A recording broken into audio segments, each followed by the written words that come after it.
लाया जा सकता और इनको गलत कामों में इस्तेमाल किया जाता, क्योंकि कोई इनकी आइडेंटिफिकेशन तो है नहीं। अब सवाल ये उठता है कि रिटायर्ड ब्रिगेडियर अनिल गुप्ता और रिटायर्ड कर्नल तेज टिक्कू जम्मू में आकर बसे रोहिंग्या मुसलमानों से जो खतरा जता रहे हैं, क्या सरकार को उसका अंदाजा नहीं है? और अगर है तो फिर क्यों सीमा के पास संवेदनशील जगह पर इन्हें बसाया गया, इन्हें रहने दिया जा रहा है? आपको याद होगा पिछले साल विधानसभा में मुख्यमंत्री महबूबा मुफ्ती ने बताया भी था कि जम्मू कश्मीर में रोहिंग्या मुसलमानों और बांग्लादेश के शरणार्थियों की तादाद 13,400 है। बीजेपी कहती है कि ये शरणार्थी नहीं हैं, अवैध रूप से रहते हैं।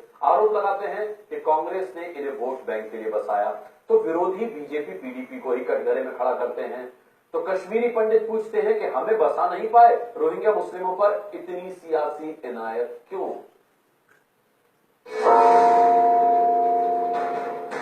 1990 में कश्मीर के अपने ही घर से भगा दिए गए ये वो कश्मीरी पंडित हैं जो अब तक इंतजार कर रहे हैं कि कब सरकार दोबारा इन्हें इन्हीं के घर में बसाएगी।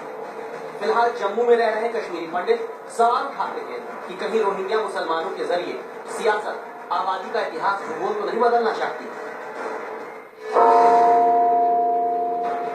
इनको जम्मू नहीं रखना है, इसको इनको डेमोक्रेसी चेंज करनी है और जम्मू डोगरी का शहर और जम्मू का वोट बैंक डोगरी के अंडर नहीं रहना चाहिए। इसमें मेहमान और बाकी जो बांग्लादेश के लोग हैं वो यहाँ बस रहे हैं, उनके लिए खाना पीना जमीनें फराहम की जाती है। कौन ये कोशिश कर रहा है?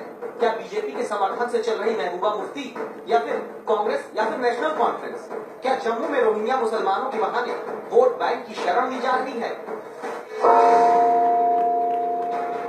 हमारे पास अभी तक रिपोर्ट है, ये इस जो हमारी सरकार बनी है इससे पहले बसाए हुए हैं, तो ये सीधे सीधे स्पष्ट होता है कि ये कांग्रेस के नेताओं ने यहाँ पे बसाए हैं अपने वोट बैंक को बढ़ाने के लिए। अगर आपको के वो security setup, what stops you?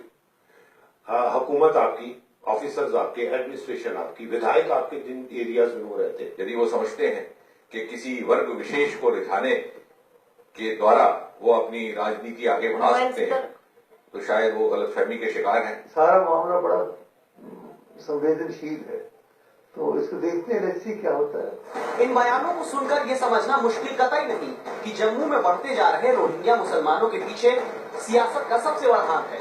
एक बात और हमारी पड़ताल में सामने आई, वो ये कि देश में अवैध रूप से लोगों के रहने के पीछे की वजह भारत में कोई राष्ट्रीय शरणार्थी नीति न होना भी है।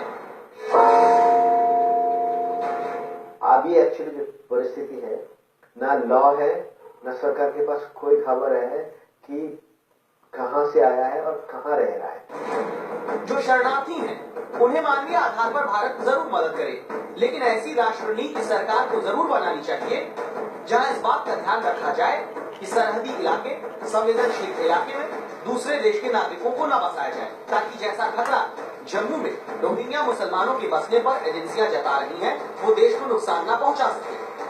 और इसके लिए राजनीतिक दलों को वोट बैंक की राजनीति भूलनी होगी।